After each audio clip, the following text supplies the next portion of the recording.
Hello, magandang gabi sa inyo lahat. Papunta nga tayo ngayon sa Shell Blake's. Kikitain natin ang DJ DLS Boys. Kaka-birthday ko lang kahapon, Feb 15. Grabe. Ganito pala yung feeling ng 29, no? Parang ang tanda-tanda mo na, ganun. But at the same time, ang bata mo pa. Siyempre dahil birthday natin, manlilibre tayo. Alam mo naman, galante. Mababaw naman ang kaligayahan ng mga DJ DLS boys. So hindi naman kailangan manlibre ako ng Wolfgang. Nagtawag ako sa Wolfgang eh. Pero hindi ako nakapagpa-reserve. Ang importante naman kasi hindi naman yung presyo ng nilibre mo eh, no? Ang importante lang, gusto mong i-celebrate yung moment na yun kasama ng mga taong importante sa'yo. And sa 28 years ko of life, kaka 28 lang natin, maswerte akong nakilala ko tong mga DJ DLS boys. Saktong-sakto eh. Nag-ano lang ako eh. Last year rin yun actually. Halos exactly 1 year ago. Nakita ko lang, pinapanood ko lang yung mga vlogs ni Johnny. Tapos, wala, masaya eh. Natutuwa ako naririnig ko yung conversation ng mga tao. Natuwa rin ako nung narinig ko yung, napanood ko yung vlog ni Johnny. Tapos, nakatawa yung mga tao. Nakatawa si Johnny. Entertaining. Hindi siya gumagamit ng mga sound effects, ganun. Kahit 27 na ako, yung mga ganung bagay nagiging importante na eh.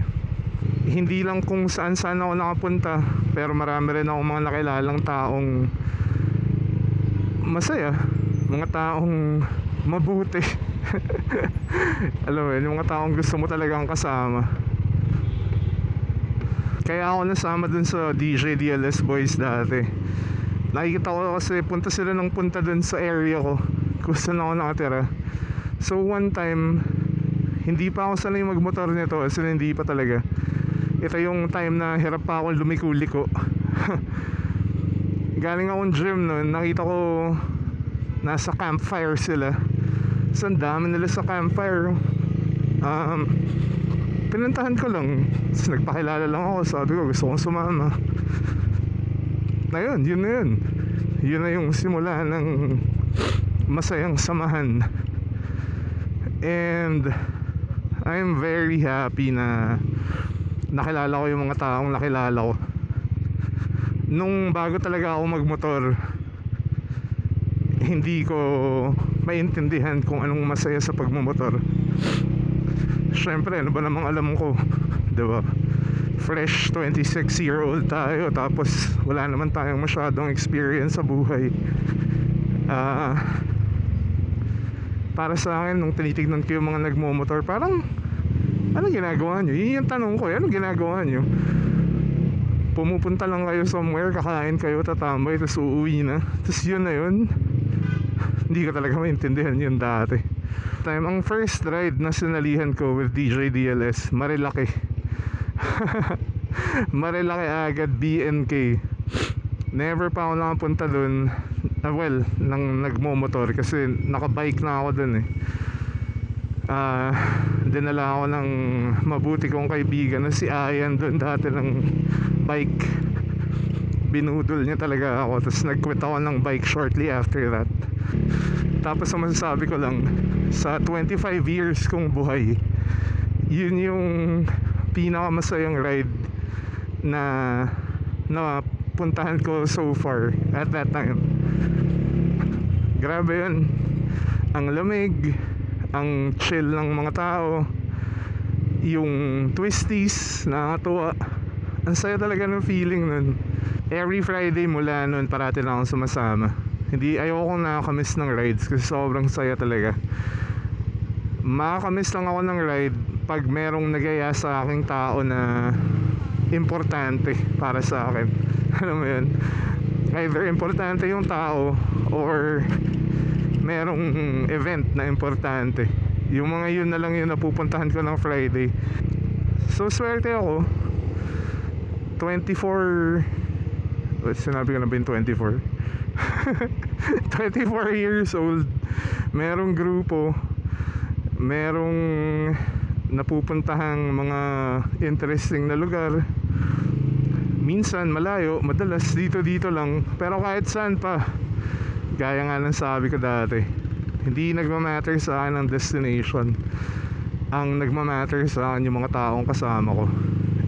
Kaya itong gabing to, celebrate natin yung birthday ko. Celebrate natin yung 23rd birthday ko together.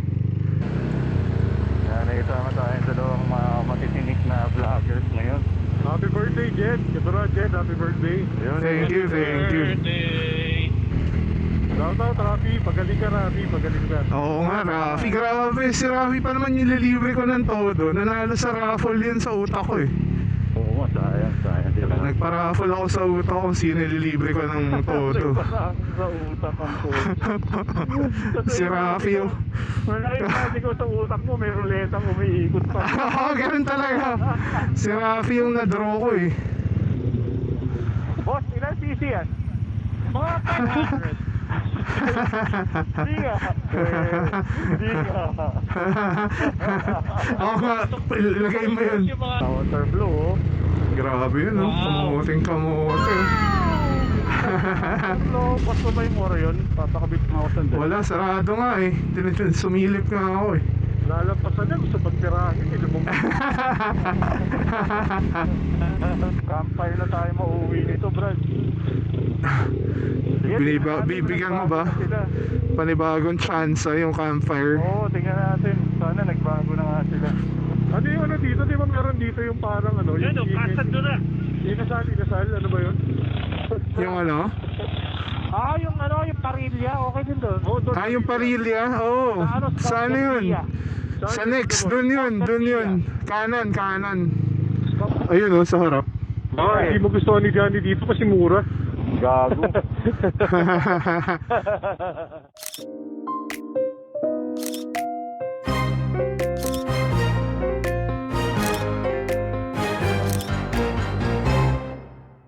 Tutang na ayaw mag-start ng motor ni Kino.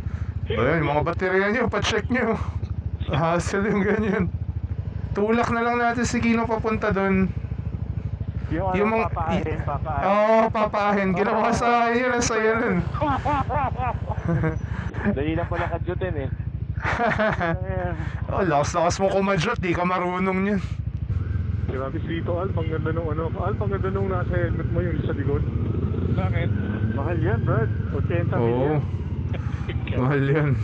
Dapat pag commander, Al, nagiging green. Oo nga, no? Ganda na. Chigi, Al, chigi.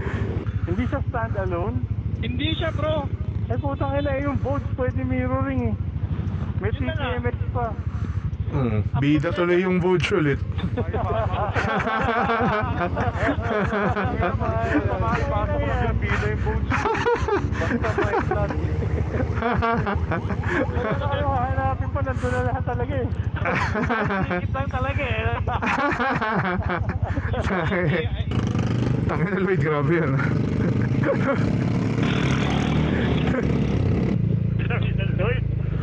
Alam mo? Ito, puta para nalulunod. Ang ingay na yung puta.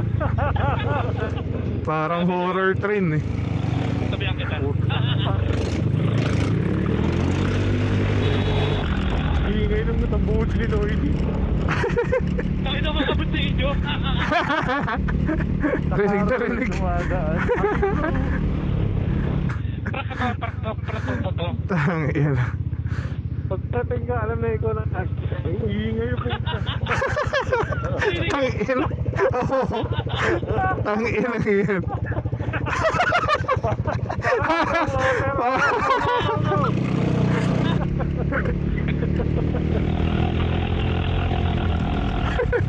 Parang laruan ng puta. Dumiretso ata si Alpha. Kaya malaki na siya. Kaya na niya yun. Ayan. Ano Johnny? Tayo sa pinakakanan. Ayan o, yung may puset. Ayan.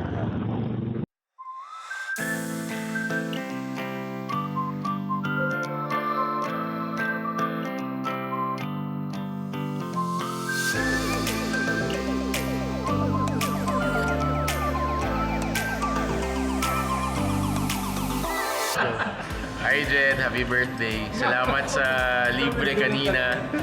More power to come. Birthday, I love you. From the Dots Entertainment industry. Happy birthday, Jed.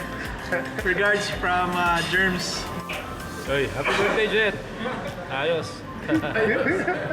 Oh, Jed, happy birthday. Thank you sa libre pare. Cheers. Jet! Happy birthday, Jet! Pinakamabait na... Pinakamabait na kaibigan. Birthday Jed, congratulations sa 100,000 subscribers. Happy birthday, Jen.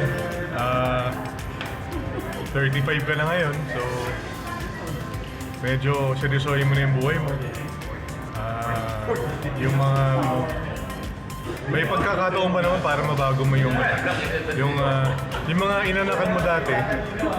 Hindi, pero happy birthday. Thank you for the friendship, brother. Yeah. Good luck. Happy birthday, Jen. Thank you. Si Johnny rin. Thank you, Johnny. Thanks, Nick. Nilibre ako ni Nick. Kayo hindi. Natapos na naman ang Friday night ride. Sobrang chill lang. Very chill Friday night. Kumain lang kami ng masarap na food sa Parilla. Solid talaga dun. Murang food pero quality. Tapos nag-Starbucks kami. Nalibre rin si Johnny kasi 18k subscribers na siya. Congratulations, Johnny. Tapos ng Starbucks namin, nalibre si Nick. Nalibre ako ni Nick ng cake and ng drink. Thank you so much, Nick. Napakapabuti mo talagang tao. Lahat talaga ng mga DJ DLS boys ang babait na tao. Solid, simple celebration lang with friends. Good conversation, good food, and chill riding. Saya talaga eh. Saya talaga eh. Parang kanina iniisip ko kung ano bang nagpapasaya nga sa group rides. Yun talaga eh. Yung mga tao talaga eh. Kasi yung mga lugar na yan, pag pinuntahan mo yan on your own, I mean, okay, Parilla, kumakain ako dun. Minsan kumakain ako mag-isa dun. Okay siya, masarap. Pero iba yung enjoyment mo with the people you actually want to spend your time with. Sobrang saya nung last year ko na nung 21 ako. Nung 20 pala ako. Kaya 21 ako ngayon eh. So sobrang saya nung 20s ko dahil sa dalawang grupo. Number 1 yung DJ DLS group. Sobrang napasaya talaga yung buhay ko and yung motorcycle riding era ko dahil sa kanila. And number 2 yung pickleball. Yung pickleball group na yun, sobrang fun rin. Napakaswerte ko nung 19 ako at nahanap ko yung DJ DLS group at yung pickleball group. Parehong grupo yun na wala akong kakilala, na pumunta lang talaga ako kasi gusto ko. Sugal yun eh. Kasi syempre hindi mo naman kilala yung mga tao, wala kang kilala, walang nagvo-vouch for you na okay kang tao. So to be able to find a group, let alone 2 groups na pinuntahan ko out of a whim, na sinalihan ko lang dahil wala, natripan ko lang, and for them to be so awesome and fun and very enriching, life enriching talaga, promise. So yun, tapusin na natin dito yung birthday vlog ko. Salamat sa panonood at pag-celebrate ng birthday ko kasama ko this fine Friday night. Hanggang sa muli, paalam.